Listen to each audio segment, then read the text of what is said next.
All set na mga young birds natin dito. Ayan sila. So bilangin natin. 1, 2, 3, 4, 5, 6, 7, 8, 9, 10, 11, 12. 12 yata na young bird to. 11. Hindi ko nagkakamali. Ayan. So ito lahat ang ililipat natin sa kanilang mga kulungan. So mas marami mapupunta dyan sa likod.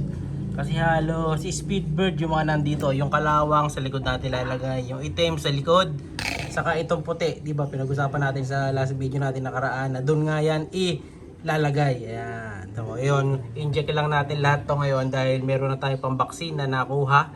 Pati yun, yung may kulutong. Pero iuhuli ko yun, yung may kulutong mga kalapatids. Tapos, ayan yung iba, yung mga checkered. Lalagay na rin natin sa likod. Kung di ako nagkakamali, mapupunta dyan sa taas, 3 lang. Sa ibaba, 8. Or 4 sa taas, tapos 7 sa baba. Ayan, yan ang bilang ko kanina. Hindi ko sure, nalistahan natin lahat ng details ng mga yan. Mga sing-sing, mga kulay, line, nalista na natin sa libro yan. So mabilis na lang gagawin natin. And then pati yung mga pliers natin, inject din natin mga kalapatid. So ito yung nabili nating pang bakuna dyan. Ito yung Super Paramigo plus Adenovirus. Ayan o. So kailangan pala dito malamig. Ayan o. So 40 doses lang, konti. Ito yung nabili ko na tag 2,000. So ito lahat yan o. Nilagay ko na lahat dito. Dahil wala tayo nung maliit na pang inject na paano to, yung vaccine gun ba tawag doon. So ito, puno-puno naman ng yellow yan kaya okay na okay lang. So simulan na natin, marami-rami ito. Ayun, tas ito wala nang laman to. Kinuha na natin lahat ng inakay dyan, wala na, inalis na natin. Ayun, wala na mga kalapatids, yung mga bago na lang yung iniwan ko dyan. Let's go! Siya si Idol Madla, nakakahanga, may mga hawak, gandang linyada. Ika'y inspirasyon kung bakit hanggang ngayon ako'y palaging kumakarera. Nalagay na natin si kalawang dito, ayan o. Possible kalawang bird. Na-inject na natin to kaya kita nyo yung likod niya medyo mamasa-masa. Ayan, pasok na natin dito para di ganong mabilad. Ayan, okay, dyan na kayo mga boys. Okay, pasok na, pasok. Ayan, yan yung bago nyong tahanan. So lilinisin din natin mamaya itong patukaan na to dahil may ibang mga ibon dyan kanina. So ibang ibon na to, tanggalin na natin patuka. Papalitan ko na lang. Ayan, para di nila kalubilo yung mga lumang ibon dito. So ayan, meron tayo dito 1, 2, 3, 4, 5, 6, 7. Tama, 7 nga. Then 4 sa taas. Si kalawang nandito. Yung puti sa yung itim nandun na sa dulo. Ayan, saka yung may tigibig. Dito sa likod, di tayo nakapag-inject dahil yung iba nagkaroon ng one eye cold dahil sa mga sinasakay natin ay mga kalapatid. So meron ako nakita dito kanina, parang namamagay mata sa isa doon sa tinetake natin.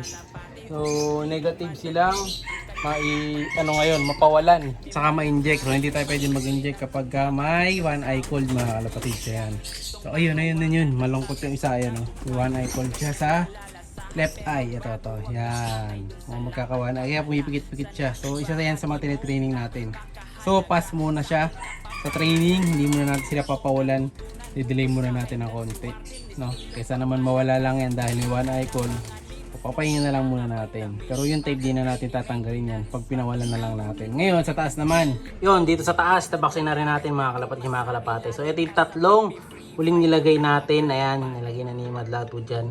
So dito na sila masasanay. Ang maganda rito, vaccinated na sila. Ayan, pasensya na, medyo madumi yung kulungan natin. Dahil ang linis natin dito ay sa Sabado pa. Ayan, medyo busy tayo.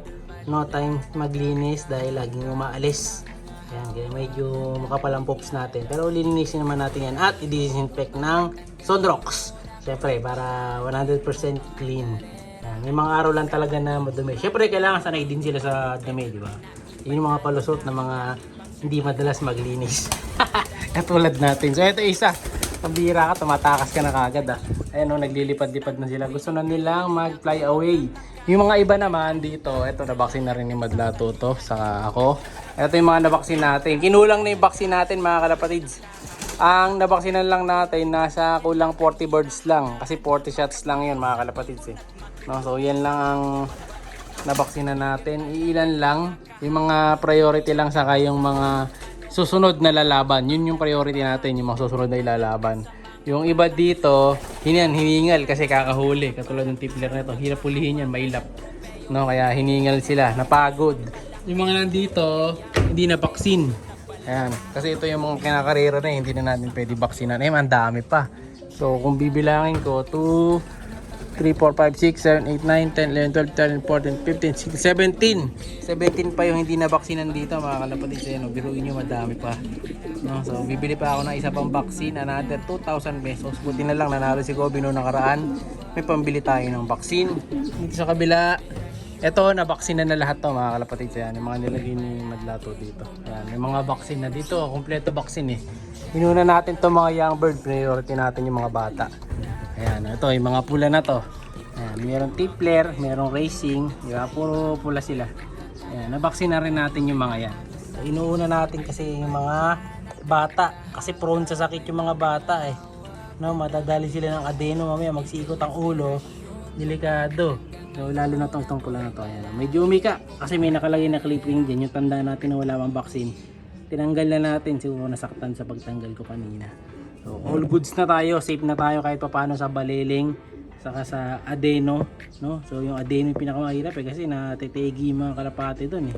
Ito pa yung isa yan, tippler. Gaganda. Pero sanay na yung mga yan, kaya isa na lang ang clipping nila. So tuturuan na lang natin. And then sa likod, wala tayong na-vaccine na mga all birds natin dyan dahil nga nagka-one eye cold yung kabilang section. Ito yung section ng nilalaban natin.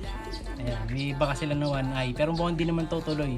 Bakas lang. So para sure, sa kanila natin sila iba-vaccine siguro. Bilang tayo ng mga 1 month bago natin sila vaccine. Pati itong mga nasa harap, saka natin sila lalagyan. Pero kung makakabili na ako, bibili kagad tayo. Kasi kailangan mabaksinan din sila mamaya. Bigot ang ulo, sayang ibon. Sa kasamaang palad nga naman mga kalapatid, hindi nadali yung ating lucky winner na nanalo dun sa itim na kalapate kasi yung dapat mapupunta sa kanyang ibon na hindi niya makukuha kasi napakalayo pala ni Idol. Galing pa siya ng Batangas mga kalapatid. Shoutout sa iyo Idol Renz Karandang mga kalapatid, sa daw kay Ralph Ryan ng Batangas City. Ayan, saka dun sa club nila. Thank you Idol ha. So hindi niya makukuha yung ibon, so kung nagparaya siya, saludo ako sa iyo, maraming salamat. So mapupunta sa isa pa nating idol, yung number 2. Sa kanya mapupunta. So papadala na lang natin sa kanya sa Clark yung ibon mga kalapatid. Kasi ano pa siya, Tarlac eh. So hindi pa tayo nakakapag-toss doon. Baka di na tayo mag-toss. Kaya ang gagawin natin, pati-deliver na lang natin doon. Thank you idol. So ito yung ibon mong nakapanalunan.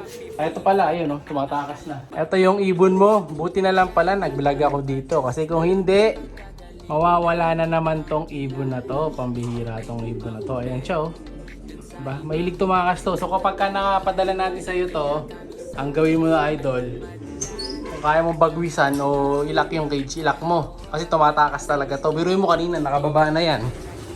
Ayan o, nataas niya. Nakababa to kanina, nakaganyan. Ayan o. Tapos may ipit pa yan dito. So talagang tumatakas siya o. Nakatakas na naman. Pambihira. Ulihin natin. Maghuhuli na naman tayo ng kalapati dito. Siya'y kalapatistang napakagaling na kinakilala.